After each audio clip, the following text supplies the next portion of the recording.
are free out there beneath a kindly sky. We'll build a sweet little nest somewhere in the west and let the rest of the world go by. I feel that I can say this without being... The voice of Americanism in 1919 was that of Senator Henry Cabot Lodge of Massachusetts. Look at the United States today. Is there any country today on the face of the earth which can compare with this in ordered liberty? Some people thought that the League of Nations was going to save the human race. Other people thought just the opposite, that it was going to be the end of America. My grandfather got caught in this exchange of extremist opinions.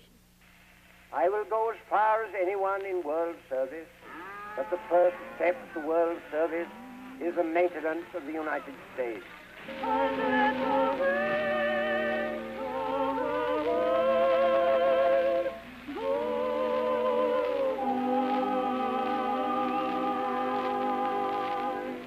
This is the story of the tragic and futile fight over the League of Nations, but it is more than the bitter struggle between Senator Henry Cabot Lodge and President Woodrow Wilson. It is also the story of a nation turned upside down by World War I, in a state of disillusionment that defied grand rhetoric and lofty ideals. The pressures on 1919 America were devastating: inflation, strikes, race riots, hysteria over Bolshevism. Americans were suffering from self-interest, ignorance, apathy, inertia, and had very little concern for the rest of the world.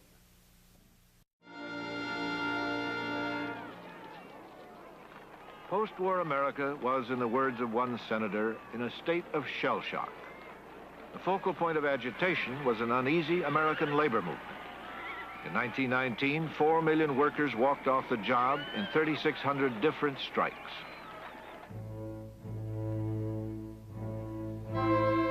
The most violent disorders were the race riots that summer. The great general issue was not Wilson's League of Nations, but the high cost of living.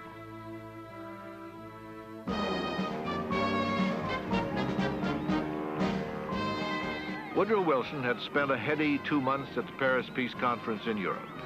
Returning through the port of Boston, he considered himself the victor in all the battles waged at Versailles. At home, he expected to secure the congressional stamp of approval for the League of Nations without a problem.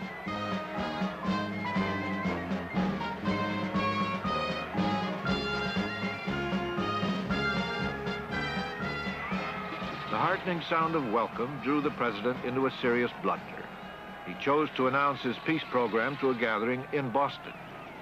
But Boston was the home city of Senator Henry Cabot Lodge, dedicated opponent of Wilsonian internationalism.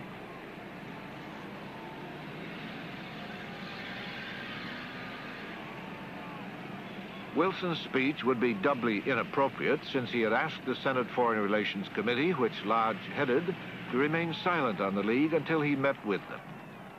Wilson violated his own request by speaking in Boston. He did not mention Lodge's name, but declared that any man who resists the League will find himself cast away by humanity. "I have fighting blood in me," Wilson said, "and it is sometimes a delight to let it have scope." The Foreign Relations Committee was delighted to accept the challenge. It was dominated by a group of senators opposed to the League of Nations in any form. Lodge headed the committee, but he was ably supported by master obstructionists known as the irreconcilables. Senator Frank Brandegee of Connecticut, cynical, morose, and bitter, planned much of the strategy. Philander Knox of Pennsylvania was the legal brains of the bitter enders. Joseph Medill McCormick of Illinois, the conservative publisher, was a chief fundraiser. Albert Fall of New Mexico, later a key figure in President Harding's Teapot Dome scandal. James Reed of Missouri, an iconoclast and maverick, a Wilson hater, and an isolationist. Hiram Johnson of California was the rabble-rouser of the group, one of the great stump speakers of his time. Senator William Borah, the eloquent, passionate isolationist from Idaho, was a spiritual leader of the group. American presidents have often invited Senate leaders to the White House for dinner to discuss differences in a friendly social atmosphere. Most of those dinners go unrecorded, and that's a pity because they're usually more revealing than the headlines. So after he returned to Washington, President Wilson invited the Senate Foreign Relations Committee for dinner. At the dinner that evening, Lodge sat next to Mrs. Wilson, the only woman present. Mrs. Wilson was hardly tactful when she remarked with enthusiasm about the magnificent reception the senators Boston had given them. Senator Lodge, a somewhat stiff man anyway, sat in cold politeness. The give and take concerned the Monroe Doctrine, how to withdraw from the League of Nations if necessary, and protecting the right of Congress to declare war and send troops into combat. The importance of that tense evening at the White House lay in the fact that it only strengthened hostilities and misunderstandings.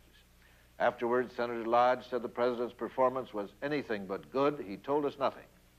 Wilson later called his antagonists blind and little provincial people who were going to have the most conspicuously contemptible names in history. But the most cutting remark came from Senator Brandigee of Connecticut, who said, "I feel as if I had been wandering with Alice in Wonderland and had tea with the Mad Hatter." The irreconcilables devised a shrewd tactic to undermine the president. It was called the round robin. Senator Lodge presented the resolution to the Senate, which declared that the League of Nations in its present form is unacceptable. 37 senators had signed it, which meant that Wilson could not get a two-thirds majority. A few days later, Lodge gave his most eloquent speech against the League, fittingly in Boston. You may call me selfish, if you will, conservative or reactionary, or use any other harsh adjective you see fit to apply. But an American I was born, an American I have remained all my life. I can never be anything else but an American, and I must think of the United States first. Lodge was an extreme nationalist, wanted a punitive peace. Now, he was not an isolationist. He would have favored a treaty of alliance with France and England. He believed in force, and he had utter contempt for Wilson's own objectives and ideals. And the notion of the two men working together is just absurd. I have loved but one flag, and I cannot share that devotion and give affection to the mongrel banner invented for a league.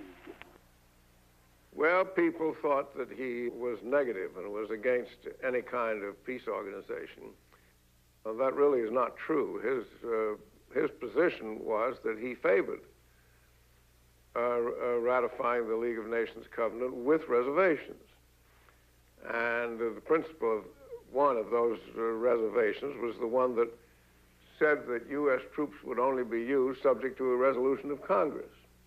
In other words, denying the League of Nations the power to order out U.S. troops.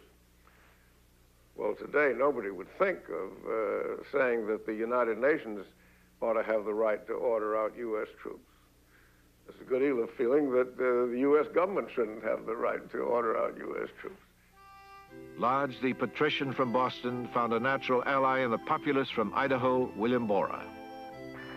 It was the conviction of two of the greatest statesmen the world has ever known, Washington and Jefferson, that to involve this nation in European political problems was to undermine and ultimately destroy the whole scheme of our free institutions. Give us an American policy, a policy suitable to American institutions and conforming at all times to American ideas. Idaho, Borah country, was a land that shaped the thoughts of its sons and daughters. Her people held self-reliance as the most enduring value.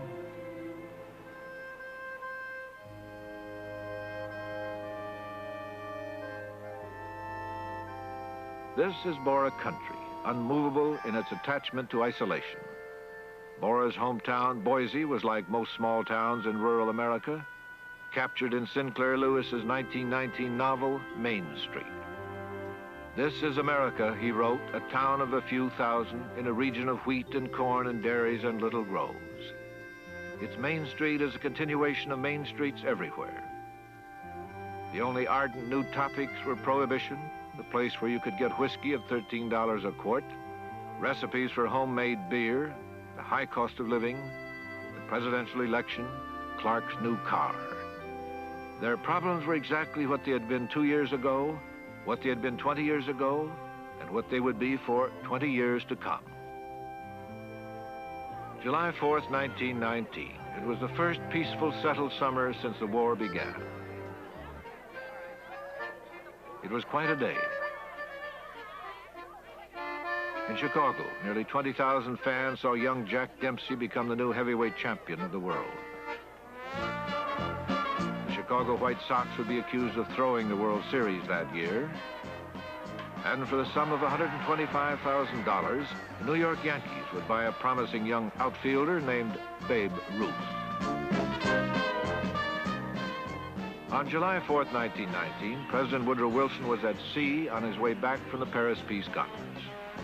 The president was tired of compromise. He was in a fighting mood. When he left Paris, he told Colonel House, "I have found one can never get anything in this life that is worthwhile without fighting for it." On July 10th, the president formally presented the peace treaty to the Senate. "Dare we reject it and break the heart of the world?" he asked. As he spoke, Republican senators sat in stern silence. His words rang out. "The stage is set, the destiny disclosed, we cannot turn back." The president did not realize it yet, but forces other than the irreconcilables had lined up against him. A new coalition was gaining strength. Professor Robin Winks of Yale. But it was not only the isolationists or the so-called irreconcilables in the Senate, because there were many who saw themselves as international-minded, who feared that the League of Nations would be used as an instrument for British and other European imperialisms, and didn't want to see the United States become a party to imperialism. So you had a fascinating union between reactionary, right-leaning groups and internationalist, liberal, left-leaning groups that joined together to defeat our entry into the League of Nations, and specifically to defeat the original conception of the Peace of Versailles. Opposition to Wilson came from still another unexpected source, the militant wing of the women's suffrage movement. Suffragette Alice Paul accused the president of neglecting the issue. Wilson remained neutral while most of the nation agreed with Al Jolson's view. When the growing up ladies act like babies, I've got to love them, that's all. I can't realize the grown-up ladies. I want to be the papa when they walk like babies, talk like babies, but at the time I fall. And so say maybe 43. I gotta bounce them up and down, that is me. When the growing up ladies act like babies, I gotta love them, that's all. Women's suffrage would soon be left behind. The immediate issue was the League of Nations. Wilson went to the people for support. As the president left, the irreconcilables sent their own speakers, known as the Battalion of Death, to hound him at every turn. You may call me selfish, if you will, conservative or reactionary. I have loved but one flag, and I cannot share that devotion and give affection to the mongrel banner invented for a league. The grueling train trip covered 8,000 miles. The president wrote and delivered 40 speeches. There was the heat, the smoke, the cinders, the dust, the endless handshaking, the receptions, the motorcades. Senators Johnson and Borah followed him. We are plunging into the very heart of Europe and seizing hold of their problems. Leave her to march freely through the centuries to come, as in the years that have gone. Give us a policy suitable to American institutions and conforming at all times to American ideas. In San Diego, a delirious crowd of 50,000 filled Balboa Stadium to hear the president. He was exhausted, suffering severe headaches. A newfangled contraption called a public address system was used for the first time. It made speaking much easier, but the voices of Lodge and Bora haunted him. We are dealing with nations, every one of which has a direct individual interest to serve. It was the conviction of Washington and Jefferson that to involve this nation in European political problems, There is grave danger in an unshared idealism.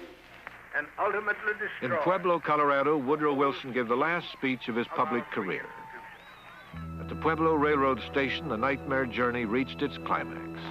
You may call me selfish. Plunging, we are plunging into the very heart of Europe. I must think of the United States first.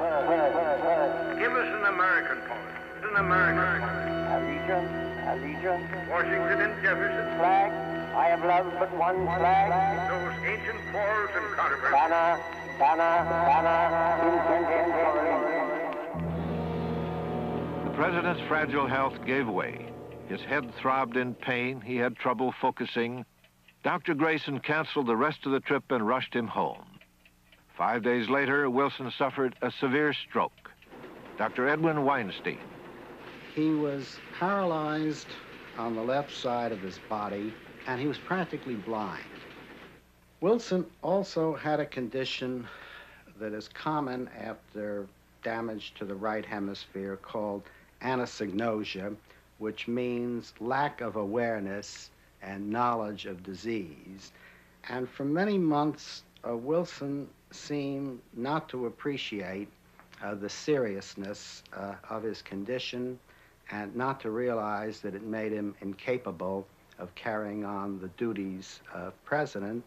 And a remarkable thing that Wilson actually sought a nomination for a third term.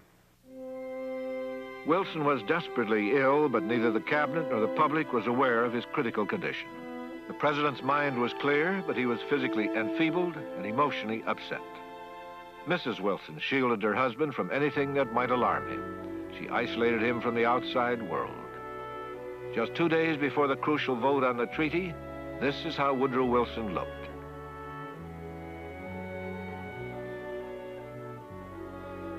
Professor Arthur Link of Princeton.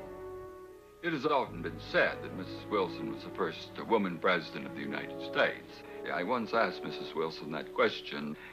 She said over and over, I am first of all the wife of Woodrow Wilson, and secondly, the wife of the President of the United States. And as wife, she, I think, tended to lean over backwards in keeping difficult or distressing or stressful things from him. That included his mail, which Mrs. Wilson rigidly censored. Colonel House, a tired and sick man, tried unsuccessfully to see the president. He had sent 3 letters to Wilson urging him to compromise. They were not answered. November 19, 1919. It was time for the Senate to vote on the League of Nations. President Wilson remained inflexible to the end and opposed any changes. He specifically objected to the Lodge reservations, which would limit American involvement in the League. Senator Lodge and the irreconcilables looked forward to the debate. There was no Democratic strategy. Cut off from the president, the Democratic leader, Gilbert Hitchcock, did his valiant best for the League. The trouble with senators who oppose the League of Nations is that they are thinking of the days that are gone and gone forever. Beware how you trifle with your marvelous inheritance. For if we stumble and fall, freedom and civilization everywhere will go down in ruin. The confidence of men in government has been shaken. It will never be restored until government devise some way to end war. The League of Nations is that way.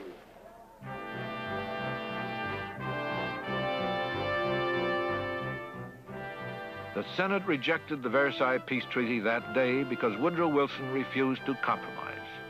He had instructed Democrats to vote against the treaty with Lodge's reservations.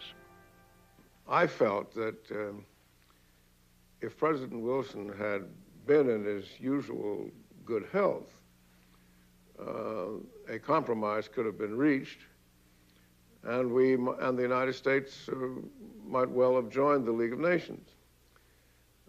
But President Wilson was suffering from a stroke, and he insisted on all or nothing. He insisted that, as to use his own phrase, it should be ratified without the dotting of an I or the crossing of a T. And of course, he couldn't get a two-thirds vote for that proposition. On Inauguration Day 1921, a solemn Woodrow Wilson listened as President-elect Warren Harding put an end to Wilsonian internationalism. But I have a confidence in our America that requires no council of foreign powers to point the way of American duty. Call it the selfishness of nationality, if you will. I think it's an inspiration to patriotic devotion, to safeguard America first, to stabilize America first, to prosper America first, to think of America first, to exalt America first, to live for and revere America first. Let the internationalist dream and the Bolshevists destroy. In the spirit of the Republic, we proclaim Americanism and acclaim America.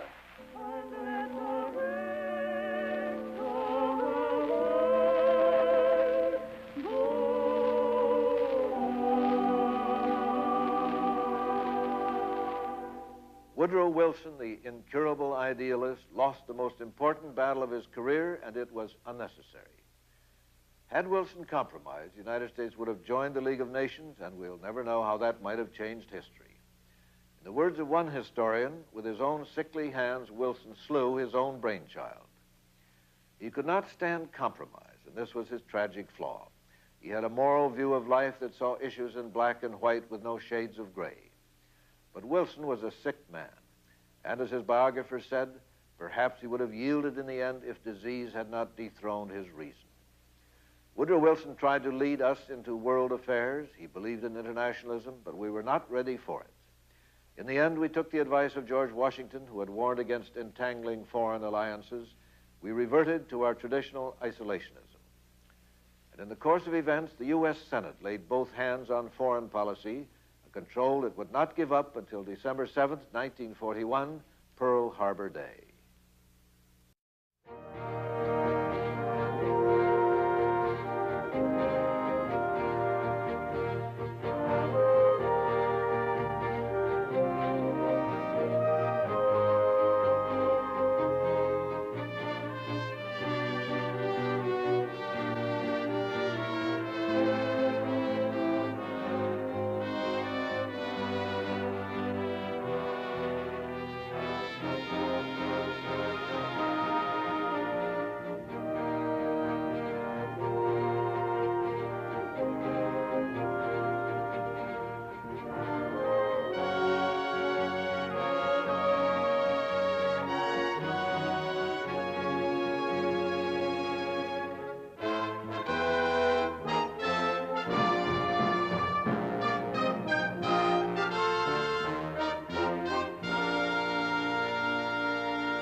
Over Bolshevism.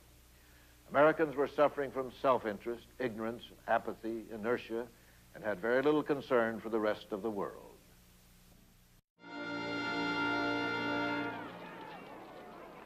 Post-war America was, in the words of one senator, in a state of shell shock.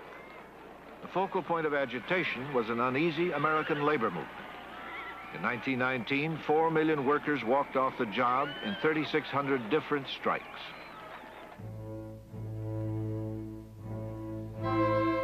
The most violent disorders were the race riots that summer.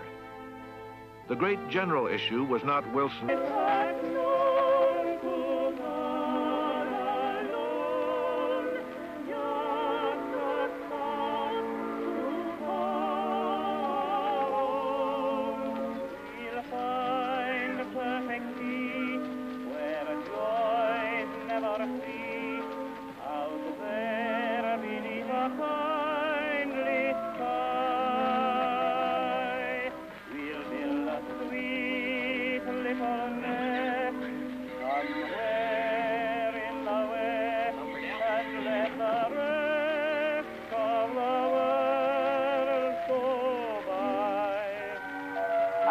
I can say this without being... The voice of Americanism in 1919 was that of Senator Henry Cabot Lodge of Massachusetts. Look at the United States today. Is there any country today on the face of the earth which can compare with this in ordered liberty? Some people thought that the League of Nations was going to save the human race. Other people thought just the opposite, that it was going to be the end of America. My grandfather got caught in this exchange of extremist opinions. I will go as far as anyone in world service, but the first step to world service is the maintenance of the United States.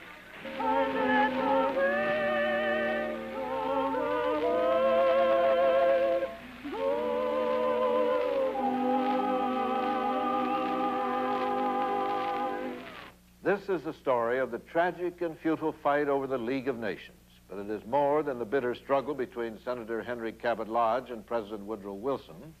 It is also the story of a nation turned upside down by World War I, in a state of disillusionment that defied grand rhetoric and lofty ideals. The pressures on 1919 America were devastating: inflation, strikes, race riots,